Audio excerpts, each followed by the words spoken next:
What is up, everybody? Got a lot more energy this morning. Keith Jameson, go back, guy 231 across the DFS industry. I appreciate a few people reaching out on Twitter yesterday after yesterday's video, going like, "You okay? Like, are you sick?" No, it was just way early, 6:30 when I taped that. Kids woke me up early, didn't have coffee. And then the slate sucked on top of that. Like, no fun breaking down that slate. It was no fun playing that slate either.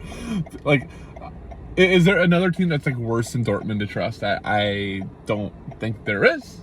But today should be a lot more fun. I will say it also kind of lacks a little bit of like depth to it, I think is the word I want to use. Like, you got a lot of guys on the top end that you want to play from Bayern, maybe from Liverpool, maybe from Barcelona.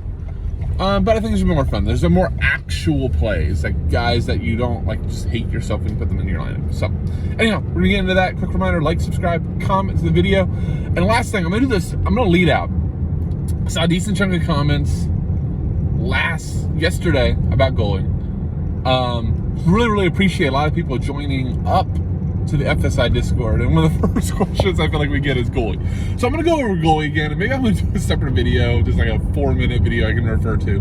But anyhow, for goalie selection, I'm not gonna go over names, okay? I'll mention one name, and half of you are gonna go, I don't want to play him. And I'd look at McGregor from Rangers, home. He's gonna get a ton of activity. You know, Liverpool's without Diaz, without Trent. You know, they're gonna still fire shots on goal. Like, we're not always searching for the clean sheet win. So here is the reason. You have Man City on a slate, and Ederson is minus 1,000 to win, right? And he gets one. Let's say he gets one save, the clean sheet, and the win. Exactly what you want. 12 points. Well, I can play like last week. You know, I think McGregor gave up 2 goals, but I think had 8 or 9 saves. So that's, so it was 8, so that's 16 points. You take away 4 for the 2 goals allowed, and that's 12. That's the same prices, or that's the same output as Ederson for 2,200 less than on a Champions League slate. On a slate with 6 games, I can make up that $2,200 is going to get me a much better player. It's going to get me like a favored set taker or a really good attacker from a favorite, something like that. And we see these results over and over again, whether it's EPL, Champions League, Europa League, it doesn't matter. You know, a lot of times, if you can nail these cheap goalies that get a ton of activity, then you're way ahead of things. So my favorite strategy is go find the lowest goalkeeper that I'm okay with, which half the time for me is the cheapest guy on the slate. But, you know, if I can find like a really cheap home dog, plug him in the lineup, build the rest of the lineup out, and now all of a sudden if I have salary left over, or I really, you know, I'm like, okay, you know, I have a 7,000 utility, but I really like the guy at 5,000. Okay, well, now I have $2,000 extra. I like everything else in my lineup. Now I can go ahead and pay up, because, you know, reality is the Ederson is going to get 12 more than McGregor is going to get 12. But the other output, which is so scary on a huge favorite, is they get no shots. So they don't have much stealing.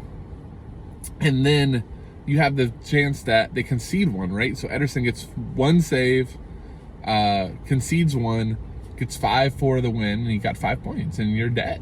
You spend 6,000 on a goalie, and you only get 5. A lot of times you're dead. So, all right, that's goalie. Let's get into the slate. Let's get into the stuff I actually like talking about.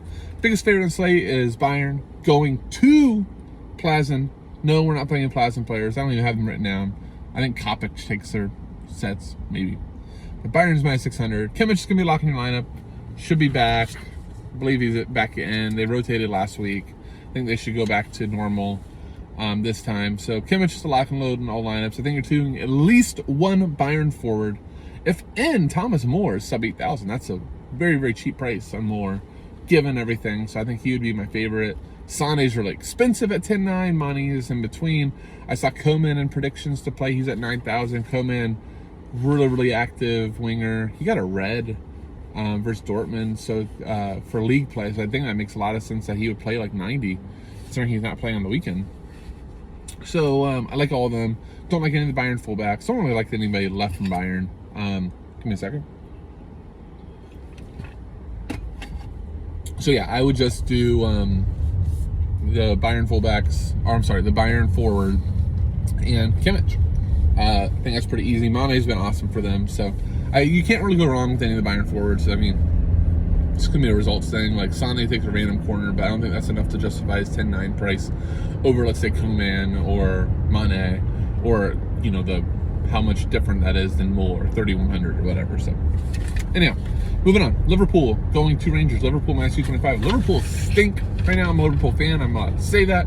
No Trent, no Luis Diaz. Those are big deals. So, whoever starts at left backs, I saw Robertson's questionable. I think will still be Tsimikas. Tsimikas would be a lock and load in the lineups. If Robertson's in, he would be a lock and load. Whoever's at left back is going to take majority set pieces. The really interesting Liverpool piece, which I hope Klopp doesn't do as a fan because it's going to be a disaster, but it's great for DFS, is if he starts James Milner at right back. James Milner is midfield eligible, which midfield just has surprisingly lack of depth, right? We need some cheapies. James Milner is 4,400. When James Milner is playing right back, James Milner crosses like he's Trent Alexander-Arnold. He takes set pieces. So I think he would be a lock. It should be Gomez. Gomez in his own right is fine at 4,200 as a defender, or 4,300. He will not cross nearly as much as Milner, but he's good for 4 or 5 crosses just because of the way Liverpool plays, the way Liverpool's fullbacks overlap. But that's the big thing to watch with Liverpool. Salah is definitely in a funk. I feel like Salah is getting enough, though, media attention now that maybe he breaks out of it. That being said, I don't like Liverpool to score like 5 or 6 goals here at Rangers. At Rangers is going to be crazy. Again, I already mentioned that I kind of like McGregor here as a pay down because I have enough pay up spots. I'm definitely looking to save salary where I can. Hence why I want Milner in. I really need that salary saving. But yeah, I think no Luis Diaz is a big deal. Luis Diaz is like, takes on a lot of guys, does a lot of stuff. You know, it'll be interesting if he puts Jota out there. Does he put Carvalho? Does he do something weird with Nunez and Firmino both playing? I think what he could do is play Jota out left, Firmino in the hole, Darwin as a 9, and then flanked by Salah. I think we kind of seen Carvalho isn't really ready to start yet. So that would be worthwhile. Just note if Milner's not in,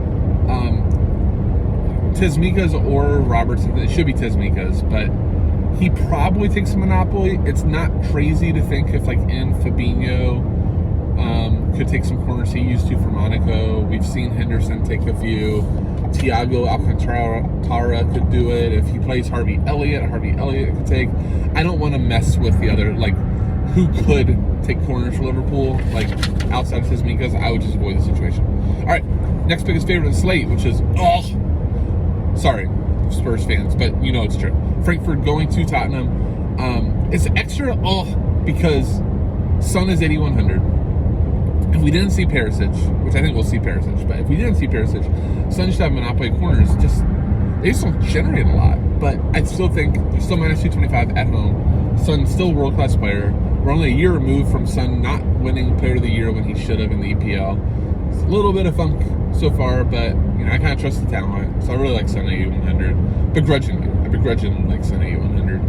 Harry Kane's fine as always. You know, has a little bit of floor, but it's hard. It's always hard for me to play, but I think he's elite GPP. And then I think the only other guy that you actually can consider from Tottenham is Perisic starting on as like a left wing back, but again, like, you really need a goal or assist for him to do anything. He doesn't have like double-digit type of floor. So, all right, that's Tottenham from. Oh man, I forgot on Rangers. I wanted to bring up 2 people on Rangers. Sorry to go back, but I think Tavernier at 4,100 is really interesting. Liverpool is not like so dominant possessionally, especially away, that he couldn't get involved. Him and Barisic. I think any attackers are GPP, but for cash, Barisic and Tavernier are cheap enough. I think they're very good to play.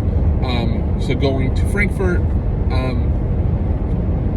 Lindstrom and Kamada kind of take some sets. Pellegrini could too. None of them like really stand out to me at Spurs that I like want to go after. But I guess you can know that they're all there. And if like only one of them is in, then they might have monopoly set pieces and be a little bit interesting. For like a punt, I don't think any of them are like building blocks, any sort of core plays. They just are like punts that you use to fit other stuff. Inter going to Barcelona minus 200. Barcelona dominated that game possessionally. Inter kind of played very much on the counterattack on the last leg. Do like Barcelona a bit here. Dembele would be my favorite play. per usual. Had what, like 23 crosses versus them. If Marcos Alonso starts at left back, it's like worth noting when he's playing left back, he could take random corners, but it doesn't. It would just make me pull down Dembele a little bit, and not like push me to Marcos Alonso. He could also play center back like he did last game. If you saw Balde or if you saw Alba in, it would probably be Alonso covering the center back because Barcelona has a lot of injuries in the back line. Dembele, again, really the only cash play from Barcelona. You could consider Rafinha in there, but if Rafinha and Dembele are in, Dembele still gets a majority of like I'm trying to think of the right word. More action will hit Dembele's side than Rafinha. Lewandowski, of course, is always in play, but he's goal dependent. I think Barcelona's a really good GPP stack here, just because all the ownership is going to be on Bayern. So, you could slip in. I think that Liverpool might be more popular just because of the pricing. Like Salah's not that super expensive or anything like that. So maybe you could slip in like a minus 200 Barcelona on a team that they already showed they could dominate at low ownership. I don't think there's anything else I want to mention with Barcelona. I think that's about it. Porto going to Leverkusen. If in, I really think Demirbay is a really good play for Leverkusen. Leverkusen's at home plus 115. When Demirbay's in, he takes all the set pieces. If he's not in, you have a mixture of like Diaby and Callum Hudson-Odoi. Diaby had an absolute wild game on the weekend. I think it was something like a goal and 2 assists or something like that. Really good player. Forward eligible, so I think he'd be in play if no Demirbay. If Demirbay's in, though, I would take Diaby out of like my cash pool. Just because I just would want to spend up for like a Bayern piece over him. Trying to think if there's anything else on Leverkusen. So Leverkusen, especially at home versus Porto, could be a really sneaky team. Like, a stack could be like Diaby. Like, let's say even if Demirbay's in, you could still, if you think they could dominate, you could still do like Demirbay, Diaby, Schick. Something like that would be kind of interesting. For Porto, Octavio finally is back. When he's in, he takes set pieces. He's still in the mid 5,000s. Really good player. We saw him make a huge difference for Portugal in the World Cup qualifiers. It's like, for those that don't like watch Portuguese football, myself included. So sorry, let me just decline that. So yeah, I think he's fine for value play. Window's really cheap as a left back. That's about it from Porto. Final game, Marseille going to Sporting. For Sporting, I gotta go. I gotta take that call, so I gotta finish this up. Sporting, your set pieces should be Edwards, and then Pedro Goncalves. I can't say his name. What do they call him on DK? Pope. Pedro Porro might be back. So the sets are a little bit messy. Marseille's really hard to play through. I've mentioned that a lot, but they're really, really good defensively. So I'm not like rushing to Sporting pieces, but fine for GPP. For Marseille, they're not easy to play through, and they also aren't easy to play in terms of like DFS. If Payet takes her sets, if not, I think Klaus is injured. Could be Alexis. I don't know. I'm just skipping this game. Like, that game just doesn't have much DFS value to me. So, all right, that'll do it. I gotta go.